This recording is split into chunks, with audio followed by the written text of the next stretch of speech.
This podcast is for entertainment purposes only and does not substitute for professional medical advice. Please seek a medical professional or healthcare provider if you're seeking any medical advice, diagnosis, or treatment. Thanks, everyone.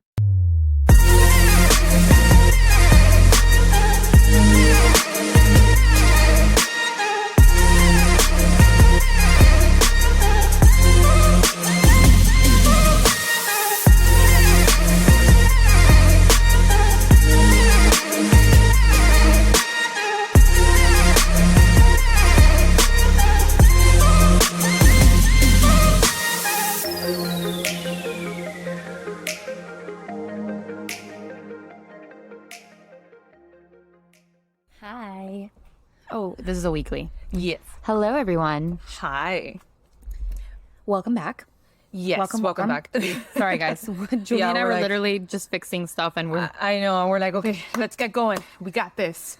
we just to give you guys an idea of our listeners, we are set up, and we have some wine. I Yep. still have some Switched over. Celsius that I need to stop sleeping on. Yeah. She's been babysitting that Celsius since this morning. This is the I second know. episode of the Okay, day. cheers, cheers. Cheers. For a little. Oh, shite. Okay, well, Yvette just spilled that all over herself. Great. It's great. It's good luck. But anyways, so before we jump in, bet's a bet and a deal's a deal. And we lost the bet because, it's unfortunate. But the Marlins lost. The Braves won.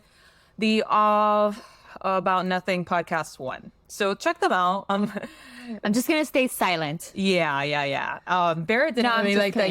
kidding. You called him Mister. Oh my god. I call like everyone. I know. Don't take it personally. Yeah, Barrett. don't take it personally. No, but he's really funny, and they're all Would like, he be mad if I called him Sir Barrett? I don't know. I mean, I'm just kidding. No, but a bet is a bet. So yeah. shout out to the Braves. Shout out to them, to the I mean, Braves. I'm still and a to- Miami fan. I'm still a hardcore Marlins fan. All right. Oh my Just God! to Yeah, clarify I mean, things. we knew. Okay, we knew in our hearts, and Julia, I did. That they were gonna win. It's okay. I thought the Miami Heat were gonna lose yesterday, and they didn't. There you go.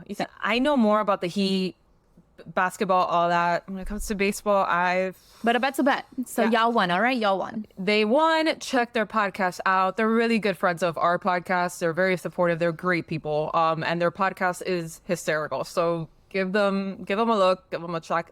Check them out. They're available on all streaming podcasts. Well, in all streaming platforms. Platforms, yeah. Like us. And check them out on Instagram and TikTok and all the things. It's the All About Nothing podcast. So yeah, that's the shout out that we did promise it. Anyway, so I'm gonna get back to you. Once we start playing, with the Dolphins and the Heat. With the Heat. I feel Yeah. more confident in our Heat, Julia. I do. What? They're a Miami team? You know what, Barrett? Just adopt Julie. I guess she just wants to leave Miami, Oh my God. I'm just kidding. I'm just being dramatic.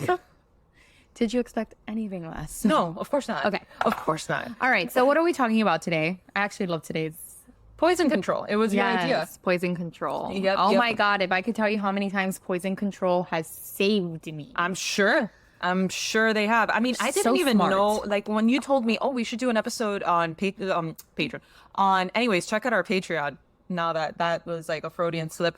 Check out our Patreon. We have episodes that are a little bit less edited, a little bit more unhinged. So that's what happens there. And you'd be greatly supporting us and continuing to support our podcast. So anyways, check that out. Patreon.com And thanks / to everyone who's already subscribed. Yes. / Funny Medicine Podcast. Oh, and we have a new Patreon, Barbara H. And I did say that any new Patreon that joins us, I'm going to be shouting them out. So Thanks, Barb. thanks. Anyway, so when you said poison control, I'm like, an episode on poison control is, I don't know how, but anyways, pretty interesting stuff. We're Yeah. going to go ahead and talk about it. Yeah. And so when I was a resident, we actually had to do a rotation through poison control. And when you call poison control, you're not just calling some random hotline that's not anyone that would know. I promise you, you give them the most random thing. Yeah.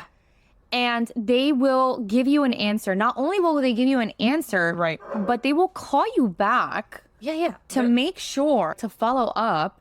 And also, people did not know this, but you can also call poison control for your pets. Yes, I found that out now too, but like it's really incredible. Yeah. You know, and It's a great not- thing. It's not only in the US. And everyone should know about it. Yes. Not only the US has it, there's other countries that have it, and we're going to touch upon it, but it's really awesome, this resource that we have, and they're all professionals. This is not just like random people that are answering the phone. No, for these you. are they go through testing, like vigorous, not like vigorous like physical tests, but Yeah, but they actually have to study and Yeah. take an exam and make sure that they are certified. And Yeah, really cool, awesome stuff. So go ahead and start it off. all right, so what is poison control? So poison control refers to the medical service that provides immediate, free, okay, and expert treatment advice and assistance over the telephone in cases of any exposure to poisonous or hazardous substances. So yeah, exactly what it is. So anything that you are exposed to, that you ingest, that touches you, that is endangering anything, anyone, any pet, Yep. you can call poison control, let them know what's going on, and they can give you some guidance on what to do. Yeah. Okay. So this is obviously very important. Like, how many times do we come across things that we're like, oh, I don't know if that's okay or not? Exactly. And even it's really important with kiddos too, Yeah, because with you your know kids, that yeah. kiddos are always sticking themselves where they don't belong and putting everything and anything in their mouths. Yeah, You know? and So- eating things that don't belong to them. Yeah. And cat again, food. free. Oh, yeah. No, don't worry. Nora hasn't done that, but I'll die. Yeah. Check out our episode on toxoplasmosis. Anyway, yeah, a big thing here. It's free, guys. Okay, Yeah. so even if you have the smallest doubt, call them. It's Yeah. free. Yeah, and anyone can call, by the way. It's not Yeah. just, medical professionals. No. You can call. So yeah. It's meant for the it's public. meant for the really. public, Yeah. exactly. So poison control centers, they're specialized units that offer guidance on prevention, diagnosis, management of poisonings. These centers basically play a really crucial role to the public health by offering emergency advice to both general public and healthcare professionals, compiling data on toxic exposures, and contributing to the understanding of prevention of poisons. So this is when they first told me about poison control, I didn't know to the extent that Yeah. poison control went. I've had times where poison control will tell me, hey, you need to order a CMP, you need to order a blood gas, and you need to do that in 6 hours again. Wow. And these are the symptoms that you're going to see. And Right. they give you treatment and management. It's amazing. Yeah. Which is great. It's Yeah. not just like, Yeah, hey, yeah. yeah, they'll be okay. You should probably order some blood work and Yeah. maybe repeat it later. No, Yeah, they're yeah. very specific and they follow up with you, which is really important too. So again, poison control centers, they offer a lot of stuff. So it's answering questions about potential poisons, again, the treatment management, and it can go from medicines to pesticides, plants, bites, stings, food poisonings, different fumes. In the US, just in the US, more than 72% of poison exposures are managed over the phone, which is significantly reducing the need for emergency department visits and, at the end of the day, lowering healthcare costs. Exactly. That's why it's a really good resource to have, guys. It's not going to cost you something by calling them in and asking them, hey, my kiddo went into the kitchen sink and maybe ingested such. They may be able to help you out, and you may not have to go to the ER with advice or treatment plans that they give you through the phone. And they can give you a lot of advice. So even if you don't know, let's just say you took something, if you describe to them Yeah. what you took, they can also give you an idea of what is it that you most likely took. That's right. Yeah. So, yeah, exactly. You're not really sure what Yeah. it is. Yeah. Yeah, and same thing for fumes too, because sometimes that happens. I mean, it's a fume, you know, and you're like, oh man, I'm feeling a little dizzy after I smelled that or Yeah. whatever. Then, do you need to go to the hospital or not? They'd be able to tell you. Oh my God. I can imagine some person like high on fumes calling poison control. I don't feel so good. No. So, how did it smell like? Well, Well. So as of January 2023, only 47% of the WHO member states had poison centers. So what does that mean? That means that the development of these services, especially in regions such as Africa, Eastern Mediterranean, and Western Pacific, basically need more of these services. So poison control centers are recognized as a priority for improving chemical safety and public health. And it also contributes to the national capacities for implementation of the international health regulations. Yep. So really important. I feel like, well, yeah, it's just really important for public health. So that's why they're trying to make this more of a global, try to provide it as far reaching as possible. Yeah. So in the United States, there's 55 poison centers providing services to the entire population. And it's staffed by medical professionals trained in poison emergencies. So they actually have to take their own boards. Yeah. So these centers are accessible 24/7, 365 days of the year. Okay. And their number is super easy. It's 1-800, like every other public phone number In the US, at least. in the US. It's 222-1222. Okay. Super easy. 222-1222. And then they have magnets that they can send you. So you can have it on the refrigerator. Yeah. They have stickers. I mean, it's pretty easy number, but if you go to any clinic or any emergency department, you're going to see it. Yeah. So that's how often we're using all these things. Absolutely. Absolutely. So a little bit on the history of it, because I'm like, Where did it come from? yeah, now that it's so recognized. So the history of poison control centers dates back all the way to the early 20th century. There was no modern specialty for toxicology back then, so there was no oversight of pharmaceutical manufacturing or even labeling of just drugs in general. And there was very little knowledge regarding the treatment of poisonings here, at least in the US at that time. So the concept of poison control began to take shape in response to the growing number of accidental poisonings, especially among young children. I mean, if you are a parent or you've even just taken care of kids for a second, Yeah. you just know that they are just looking. Oh God. What did they eat? Exactly. What did you eat right now? Yeah, it's just. I can't tell you how many times to my daughter I'm like, abre la boca. Me too. Like, open your mouth. Me too. Did you eat something? And they don't tell you anything. Then they're scared and they're like, not. I probably did eat something, but I'm not gonna tell you. Yeah, and they might even swallow it at that point because they're like, I don't want you to see it. Yes. Oh boy. And they don't. It's not just that something that they found on the floor. I've taken care of kids where they climb up. Yep. To the the medicine cabinet. Yeah, that's it. And they take out these little bottles, and somehow, some way, because kids are super kids. I know. They open these bottles of medication. Spider monkeys. And they take these medicines. It's crazy. Yeah. They They think it's like candy. Exactly. And then this rapid increase of new drugs and chemicals in the marketplace after World War II just exponentially increased the need for, this service to actually happen. So in the US, the first formal poison control information service was established by Louis Gedalman. I'm going to go ahead and say it like that. And he was a pharmacist at St. Luke's Hospital in Chicago during the 1930s. So he became a go-to resource for physicians all over the US dealing with cases of acute poisoning, as he had extensive knowledge in pharmacy and chemistry. And then by the 1950s, he had developed an extensive library on the management of acute and chronic poisoning. So this guy was just it. What was his name? Louis Gedalman. Lewis. So can you imagine, you're a doctor back then in the 1930s, which I don't even think that they had any telephones back then. Yeah. So I'm not sure how that would work for the poisons, but can you imagine I'm wondering, what about the one with the... the telegram? No. Oh, the operators? Maybe that. Maybe they did do that. But can you Yeah. imagine? It's just like they pick up the phone and they're like, "Hey, Louis, Louis, listen, I got this lady. Hey, G-Man. Yeah, man, Louis, what's up? Dr. G, what's up, man? Up. Have you seen Monsters Incorporated? Yes. When they're like talking and they're like walking down the street and they're like, ba, ba, ba, ba, ba. I love it. They're so funny. God, I love okay, well, that was a Yeah, no, that's going to happen. Yeah. If you know us by now, you know plenty of yeah. these So are it's going to like they happen. call up Louie and they're like, "Hey, Louie, I got this lady here, and she told me she took some medication. Back then they were doing and like it was- freaking cocaine and yeah, and it was actually her husband's, Oh, Lord. or she actually ate a piece of cake that. So this is actually a real story. Okay, tell me. Okay. This was Mike's patient. Okay. So it was this lady, and where he did medical school, the hospital that this person was admitted to. Funny, this is in Chicago too.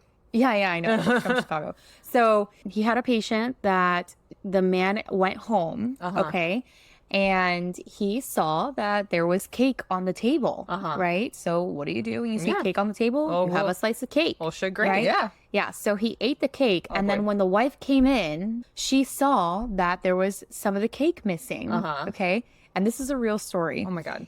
And when the wife saw that there was a piece of the cake missing, she was looking around and she didn't see anywhere else that missing piece of cake. And then she saw her husband and she's like, "Did you eat a piece of that cake?"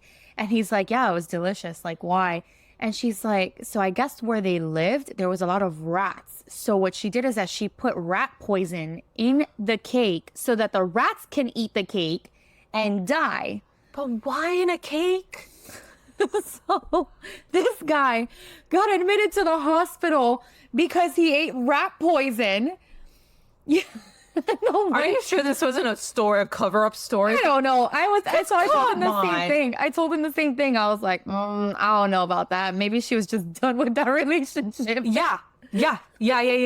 And then for whatever reason, he's like, you know what? I'll cover for your ass, you Yeah. know, because you didn't kill me. But imagine we're telling this to Louis G Man. Oh, yeah. We're here. Yeah, Louis, it's so I have Dr. this G woman here, yeah. And she mistakenly put rat poison in the cake, and her husband was, you know, he was really hungry and it looked real good, and he ate a piece of it. Louis was probably like, I think this is grounds for a divorce, bro. yeah, exactly. Yeah. First of all, get a lawyer. Yeah. Second of all, he'll be fine.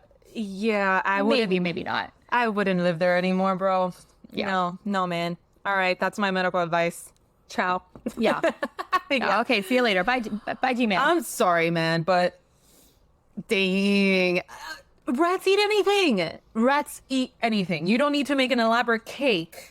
I guess dress it that's why up. she did it. She was like, you know what? I'm going to get these motherfuckers and I'm going to make the world's tastiest cake and I'm going to leave it out in the open. Okay, this is either bullshit or I call bullshit. I call bullshit too. Or Mouse Hunt. The movie Mouse Hunt. Oh, yeah. It's one of my favorite movies of all time. I need One to of my watch favorite movies of that. all time. Yeah. I remember that movie. Dude, That was good. still to this day, I laugh like an idiot. That- Still to this yeah, day. yeah. And when I was a kid, I was just like belly up laughing all the same. time. That was a But- great movie. But yeah, unless you have like that mouse, unless it's that. But if it's not, then I don't know, man. Anyway, that sucks for that poor guy. Yeah. Jesus He Christ. was like, you motherfucker. Yeah. Fed me poison. Yeah. And he's like, you fed yourself poison. I mean, she's technically not wrong. It was like me with the syphilis story. The computer said you have syphilis. Check out what did it. episode was that? I It don't was know. our syphilis episode. It's our yeah, syphilis episode. I don't know what number it is, but you should check it out because that episode was awesome. But yeah, anyways, back to poison control. So the first official poison control center in the U.S. was recognized in November 1953 at the Presbyterian St. Luke's Hospital in Chicago. So this model spread nationwide, and by 1957, there were 17 poison control centers in the U.S., with the Chicago Center serving as a model. So hey, Have you ever been to Chicago? no, I've been really wanting to go there. Yeah, I've never been. I want to go. Okay, sorry. That was just No, a I mean, random- no, I really guys, do you want know, to this is a podcast. This is We're just conversing here, okay? This is part of our charm, okay? If anyone has been to Chicago, though, tell us your favorite places and favorite restaurants because I heard that Chicago food is on another level. legit. It's I get fun- reminded every day. I know you Chicago people are gonna hate me, but I've heard. I haven't been. But I've heard that it's like up there in the level of like New York, you know, and Okay. foodie type of Okay, culture, okay. you know, type Okay. of situation. Not 'Cause you know- Miami. Okay. Because you know, Miami's getting there. Because thanks to the New Yorkers that are flocking down here, like they're doing that's some true, pretty that's good true, that's stuff. true. you Okay, know? okay, okay, true, So true. there, we're working on it. We have hope. We have hope. Yeah. We're working on it. Anyway, so these centers initially dealt mainly with physician inquiries by providing ingredient and toxicity information about products along with treatment recommendations. So in essence, back then, it was just meant for doctors to call the center and be like, hey, Dr. G, she ate the fucking cake. I mean, she made the cake. He ate the cake. What do we do? Yeah. You know, I love how this is our example. I know this is now, it's the cake. Oh God, the cake. If your girl ever makes you a cake, don't eat it. Especially after a fight. Yeah. And your partner. If your this- partner ever makes you a cake after an argument, don't come at us and tell us we didn't warn you. We are clearly warning you here, man. And like, really. Anyway, so the American Association of Poison Control Centers was created in 1958 to promote the cooperation between poison centers and to initiate poison prevention and education programs. The establishment of this program marked a significant step in the coordination and standardization of poison control services across the country. So throughout the 1960s and 70s, the number of poison control centers grew rapidly, peaking at 661 centers by 1978. So rapidly. Which is great. It's amazing.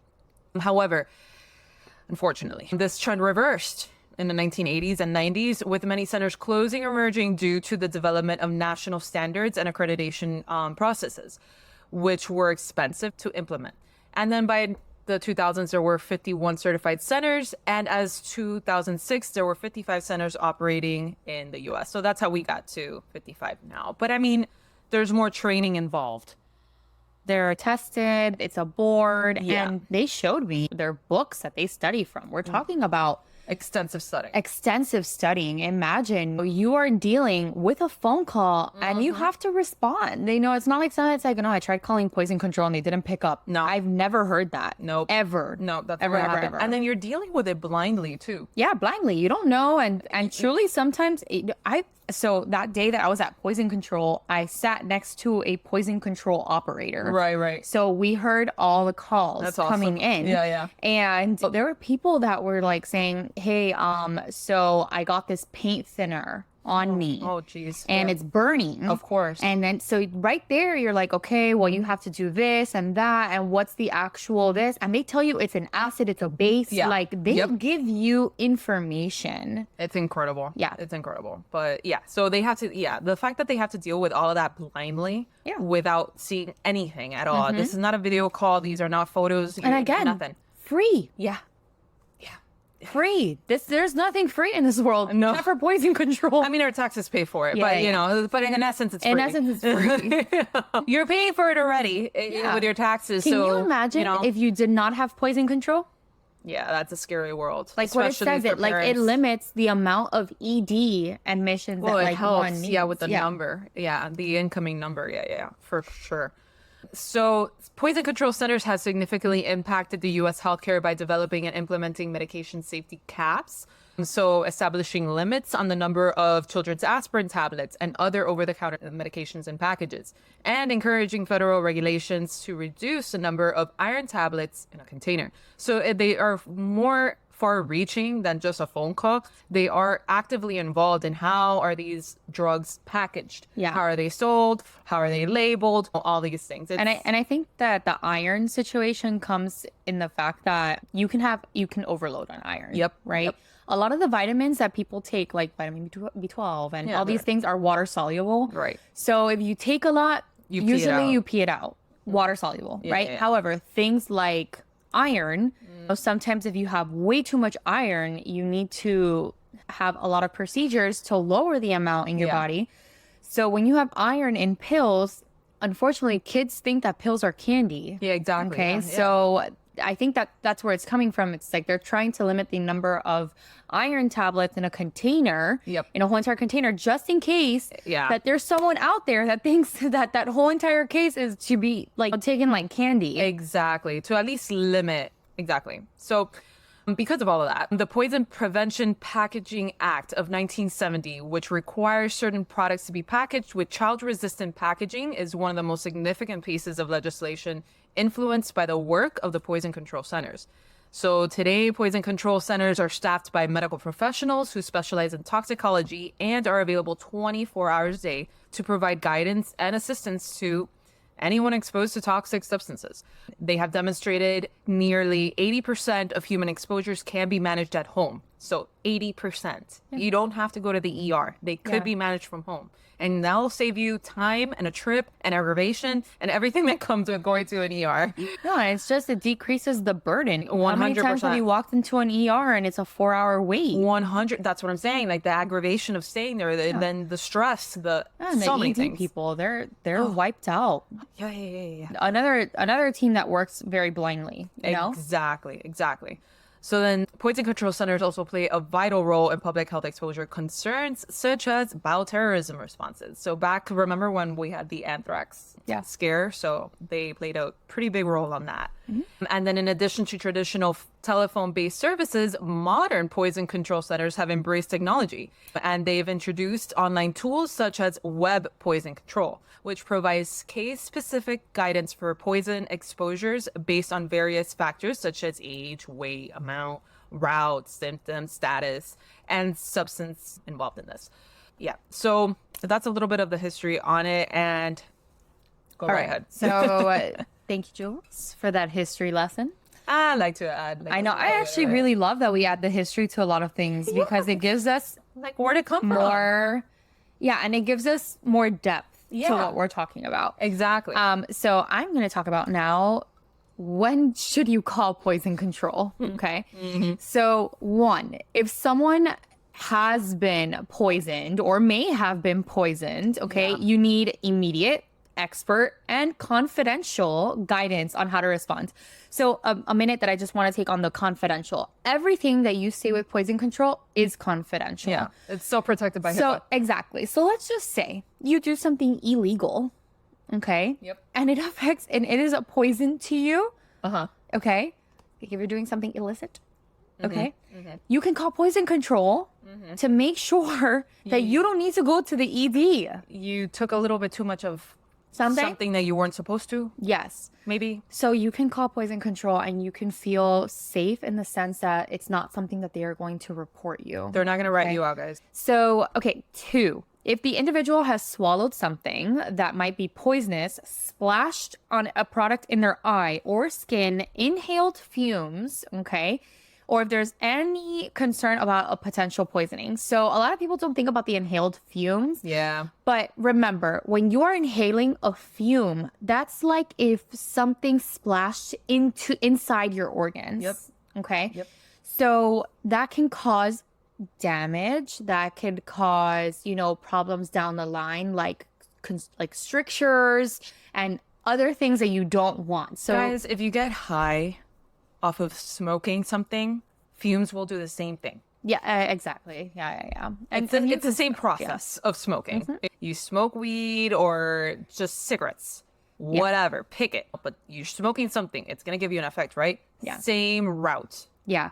And then Take it for fumes. Exactly. And a lot of these things can cause like corrosive damage too. So just the human body is very sensitive. So you don't want to put anything acidic or too basic into your tissues and mucosa, because at the end of the day, all of those things can be really damaged by some products. Okay. And yes, sometimes, a lot of the times, the person will be okay. However, that does not mean that you will not have complications from it in the future. And if you're anything like us with Hispanic parents, Yeah. they go ham on mixing cleaning chemicals. And then it's like, why am I dizzy? Well, Yeah. because you mixed bleach and ammonia. No, or my mom's favorite thing to do is put a liquid of something into another bottle Exactly. and not write what it is. Nope. Okay, so Nope. here I am just spraying it on shit. Yep.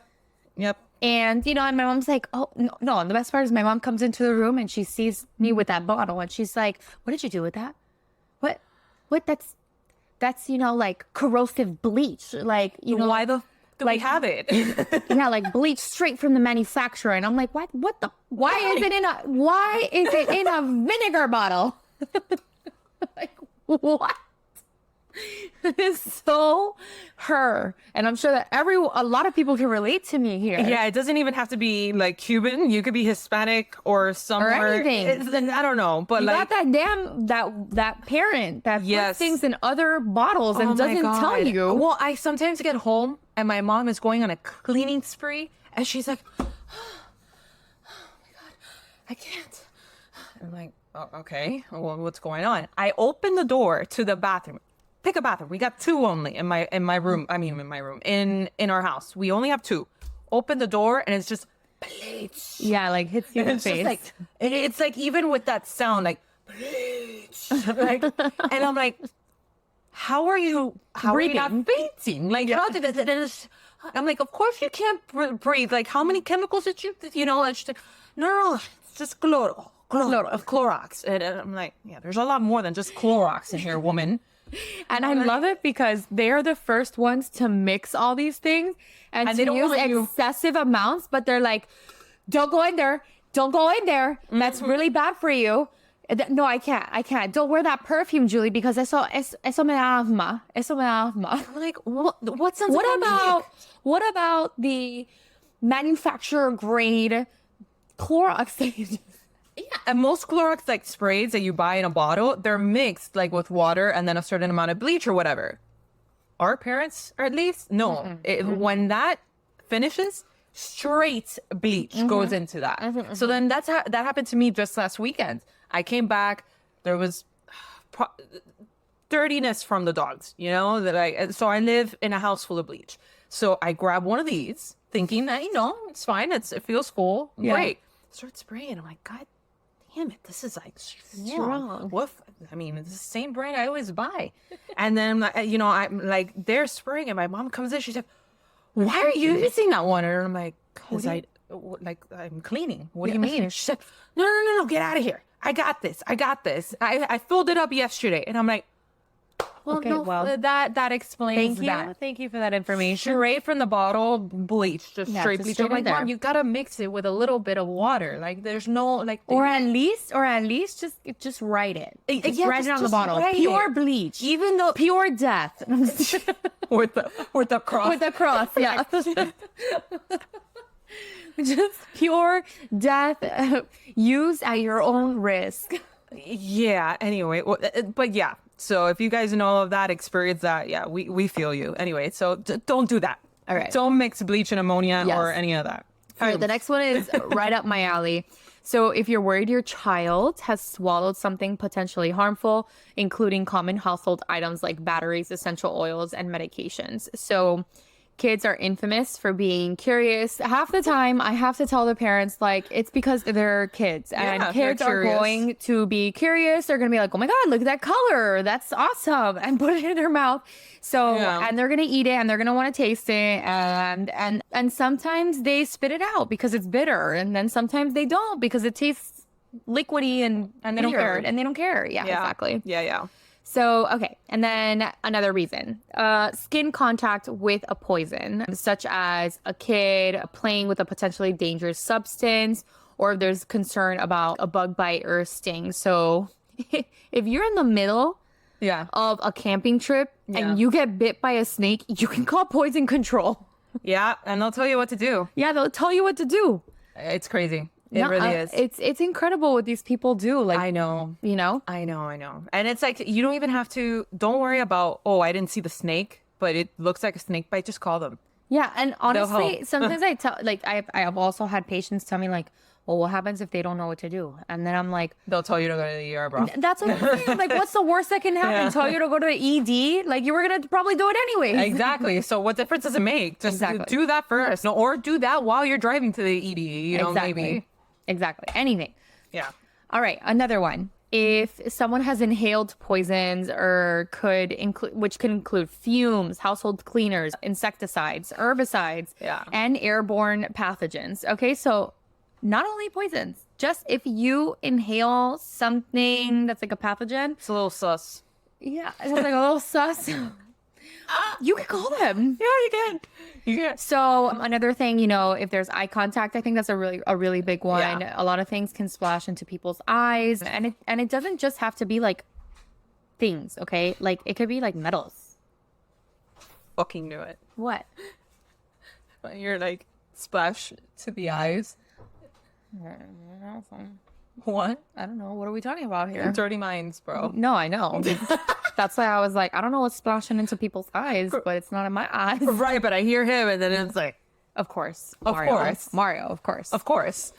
All right. So anyways, even if you are doing some sort of work and you get something in your eye, like even if it's like a metal or something like that, like they can advise you what to do. Okay. Julie's laughing. I don't know why Julie's laughing. Nothing. Nothing at all. Oh God. Okay. So, and then obviously the obvious, if you're concerned about anything that's going to stop your breathing, collapse, Jesus or you're going to Christ, have yeah. a seizure, for the Please. love of God, don't call poison control. Call 911. Just 911. yeah. Straight. Do not pass go. Do not pass go. Exactly. Just call 911. Okay. So yeah, like we said, they provide free, expert, and confidential help 24/7 and can guide you through the appropriate steps for any incident that you may have.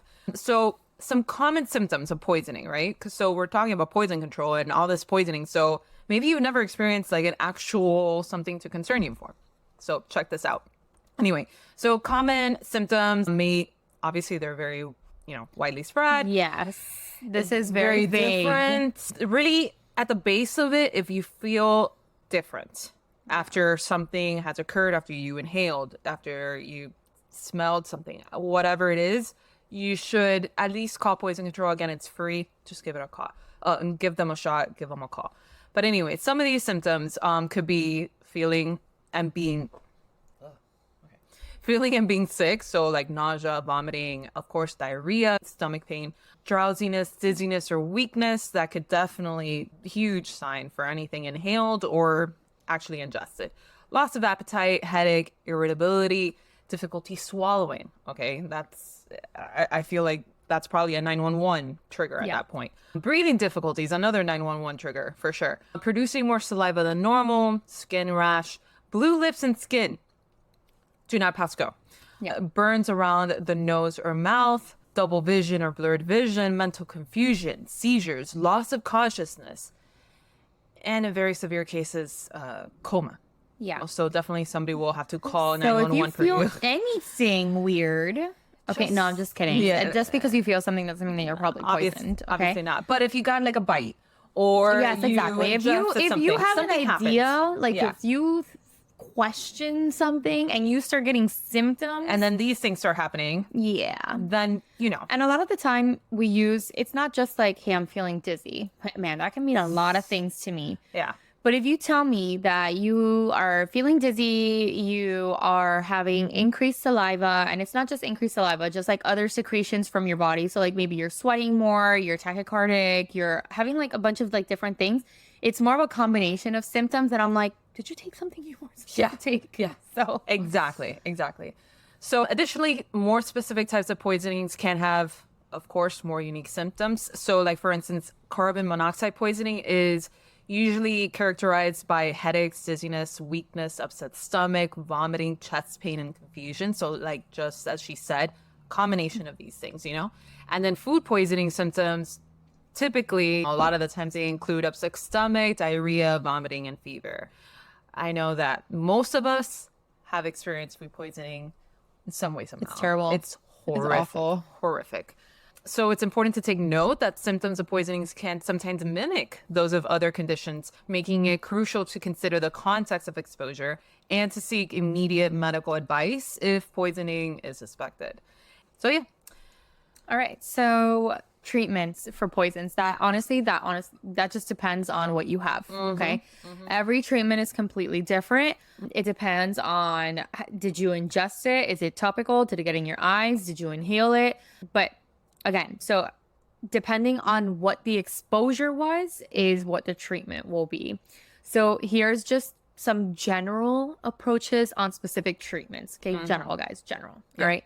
1, immediate medical help. So either 911, okay, if you feel like it is a true emergency, like life or death, okay? Yep. Now, if you don't think that it's life or death, but you do feel like it's related to an exposure, then call a poison control center. So 1-800-222-1222. Yep. Okay? All right, so stabilization, all right? Check and monitor the person's airway, breathing, and pulse, okay? These are the typical ABCs that everyone talks about. So begin rescue breathing and CPR if necessary.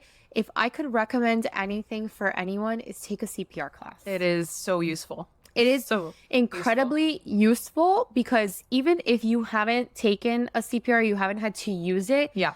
Just knowing the general idea of what to do is really important. Exactly. And you can potentially save a life. Exactly. Okay? Yeah. So that is something that I feel like everyone should take. I don't even know how in high school they give I us know. pottery and not CPR. It's BS. It's like, BS. why do It you really need to teach is. me about pottery?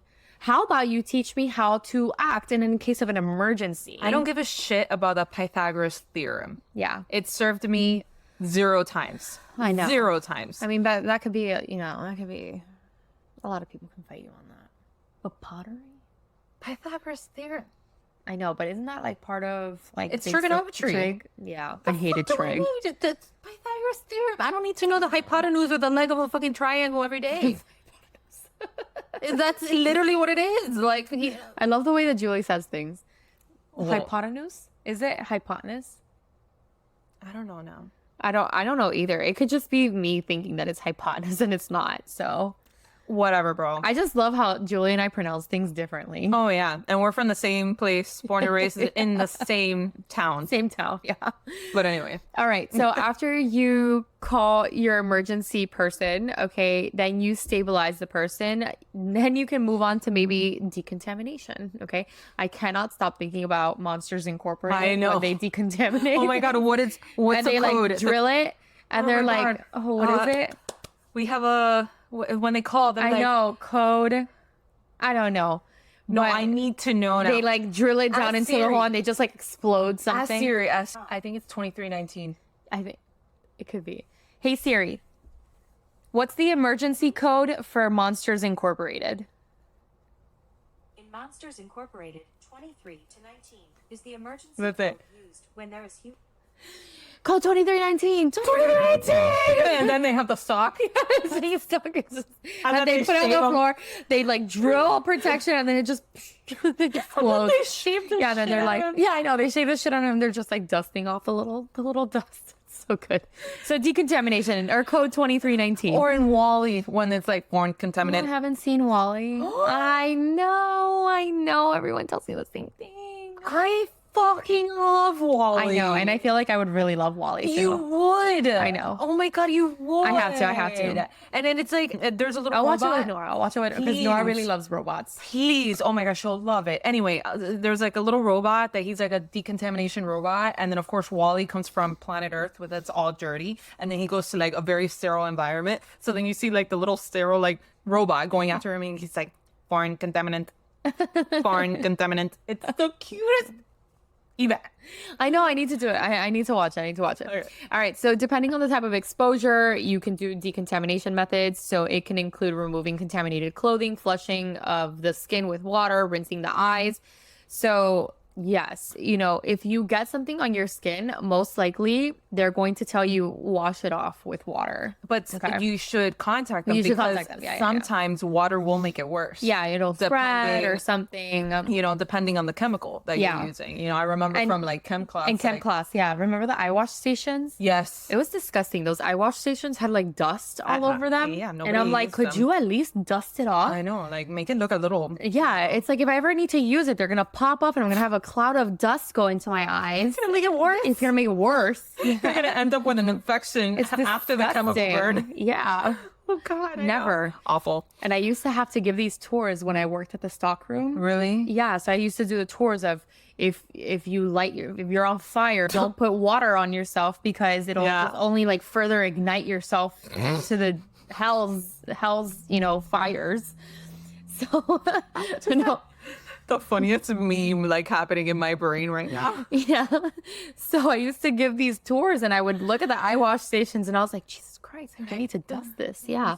And then sometimes people would put shit like trash in the eye wash station. I know, I remember that. Yeah. Anyways, activated charcoal. So this is a big one that we use, okay? That's basically, we give that for things that are ingested. It's basically charcoal is like a sponge. So it's administered to absorb the poison in the GI tract, and then it prevents its absorption into the bloodstream. And it's most effective when it's given within 1 to 4 hours, okay, of ingestion. Obviously, if you ingest something and it lands in your stomach, Yeah. there's only a matter of time before that's going to go into your bloodstream. Just the sooner the better, guys. And then whole bowel irrigation. So it's used for certain type of ingestion, such as large quantities of medications and substances that are absorbed and then activated by charcoal. It basically involves flushing the GI tract with polyethylene glycol electrolyte solution. This is basically a washout. Okay. So polyethylene glycol, I'm not sure if you know, but that's Miralax. Oh, okay. Perfect. Yeah. So you just flush your system out with just a shit ton of laxatives. Nice. Yeah. Nice. So specific treatments and antidotes. So NAC and acetylcysteine, that's what we use for Tylenol poisoning, okay, or acetaminophen. I shouldn't say Tylenol. Atropine and prelidoxime, okay, so 2-PAM. We use that for pesticides called organophosphates and carbamates. Basically, atropine is going to reduce the symptoms that you're like excessive sweating, excessive salivation. That's what I was talking about before. Yeah. And then prelidoxime is going to work to restore the normal function of the enzyme in the body that the poison blocked. Got it. I know Does it's like a little hard, but Does that happen to you when you feel like you're about to like throw up or something like that, like the excessive salivation? yeah. Yeah, me too. But that's your body preparing to throw up too. Right. Because I've heard sometimes, like I heard it in a different podcast, like sometimes like no, like it just goes very, very dry for some people. But for me, it's like excessive salivation. And I'm like, oh, that's it. There's no turning back from this. Yeah, that really sucks. Coming. It's horrible, man. Yeah. Horrible. All right, so dig toxicity. So digoxin, basically you have an immunoglobulin, so an antibody that blocks it. So dig is a drug that we use a lot for heart failure and atrial fibrillation, and that makes the heartbeat stronger with more of a regular rhythm. So there's an antidote for digoxin toxicity, which binds to dig and then makes it inactive. So that's kind of what you use. Flumazenil, that's super common. We use that for benzos, benzo overdose. Naloxone, Narcan. Very famous. Narcan, okay, that's if you think someone has an opioid overdose, you're just gonna stick them with Narcan. And the reverse is like, I know. it's fast.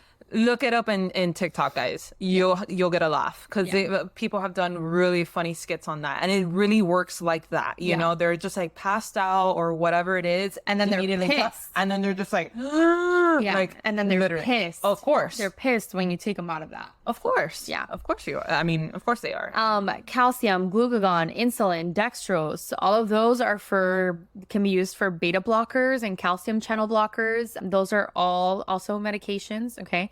So calcium and glucagon are going to increase your cardiac pumping, okay, the contractility. And then while insulin and dextrose are going to facilitate the glucose uptake into the cells. So it improves your overall cardiac function. Chelation therapy, this is what we were talking about with the iron overload. And that's not just for iron, that could be for heavy metals too. So that could be lead, mercury, arsenic. You want to do the chelating agents when it binds to metals, allowing them to be excreted from the body. Yeah, arsenic's a real bad one. Yes. So supportive care, ventilatory support for patients experiencing respiratory distress or failure. Obviously, that's when they put you, oxygen support and all that good stuff. So seizure management, anti-seizure medications are given to patients if you start experiencing a seizure because of these, chemicals in your body. And then symptomatic treatment. So managing the symptoms such as pain, nausea, agitation, all these things because of the chemicals. So it's crucial to identify the poison and its effects accurately to administer the proper treatment. And in many cases, poison control can provide specific advice on managing a poisoning incident. So I wanted to know what was like the most common types of like calls that poison control, because there's got to be so many. There's so many, yeah. Yeah. So apparently the most common poison control calls involve exposures to medications. Yeah. So OTC, all that stuff. So in children, the most frequent exposures are to cosmetics, believe it or not, and personal care products, cleaning substances, and laundry products. Because of course, there's also these stupid trends online of like eating Tide Pods and BS like that makes absolutely no sense. TikTok. Yeah. And then, of course, pain medications, both prescription and over-the-counter. Foreign bodies, such as toys and toy parts, coins, thermometers, and like pretty much anything. Like the one that freaks me out are magnets. Yeah. Those are really, really bad. Yeah. And then, of course, you have like rash creams, vitamins, supplements, antihistamines. Or you could go outside and do the pesticides and plants and all sorts of things, for adults, but that was for children mostly. And then for adults, common poison exposures include pain meds, both prescription or not, sedatives, hypnotics, antipsychotics, antidepressants, so they could be SSRIs or SNRIs, cardio drugs, cleaning substances, alcohols, pesticides, and then like we had said earlier, like bites, and they could be from ticks, spiders, bees, etc., snakes, all the things. And then if not, then it could be anticonvulsants, and then also cosmetics and personal care products, So all in all, poison control is very essential, okay, for public health. It really is. It's a great help for public health, both in My world, your world, and then for the public world. Yeah. It really, really is. So expert advice and assistance in cases of poisoning is really, really, helpful. It contributes significantly to the prevention and diagnosis and management of poisonings, while also playing a key role in public education and the surveillance of chemical exposures, because that's the other thing. It's not only about calling either a doctor or somebody civilly calling about, hey, this is happening. It's also how they are able to say, hey, these amount of pills can only be put in this bottle. We need to secure this bottle or this med in such and such way because of X, Y, and Z. So they are really, really integral in all of these things, All right, guys. So here's a little bit of information on poison control so everyone knows where to go and who to call. So 1-800-222-1222. That's going to be the hotline, okay, for the U.S. Or you can go to www.poison.org. Because they do have that online resource now. So. Yeah. And then in Canada, it's going to be 1-844-POISON-X or 764-7669. In the UK, for general public, the poison information is not directly provided. Instead, they're advised to contact the NHS 111 in England and in Scotland, or the NHS Direct Wales on the 111. Or in Northern Ireland, contact the local GP or pharmacist, okay? So health professionals can contact the National Poisons Information Services. In Europe in general, the European Union has various poison centers across its member states, each with its own contact number. So specific numbers in European countries, individuals should refer to local resources. So wherever you're going to go travel, I think it's a good idea to just kind of know like where your nearest hospital is. If you have an event, like who should you call? Yeah. What's the emergency number? Yep. And then in Australia, the national number for poison information is 131126, and that is also available 24 hours a day, 7 days a week. And I kind of kept it to our demographic. Yeah. Because, thank you, Australians, Europeans, UK, Canada, and of course, the US listeners, because you guys are awesome. And I'm looking at you guys. I see Julie Caesar. I see everything. And you guys, I'll bring you guys up because you listen to us. Yeah. Anyway. Thanks, guys. So thank you guys so much for listening to this episode. I hope you guys liked it. If you liked this one, check out our Patreon. Because we have a lot of really, really, really good episodes on our Patreon. And you be supporting us and helping us produce more of these. Yeah. So that's patreon.com/Funny Medicine Podcast. Find us on all forms of social media. Yeah. Okay, so Instagram, TikTok, all Meta, Facebook, whatever, etc. And then Twitter and and YouTube, of course. If you're watching this thing, And Threads. And Threads, the real MVPs of all of this. You guys have been amazing. Anyway, so we'll catch you in the next one. Bye, guys. Bye. Like, comment, review us on all streaming platforms, Spotify, Apple Music, Amazon Music, etc. Check us out on Instagram and TikTok at Funny Medicine Podcast. Our Gmail is at funnymedicine305@gmail.com. And remember, we are not diagnosing you. Definitely not. Just funny stuff. See you later, guys.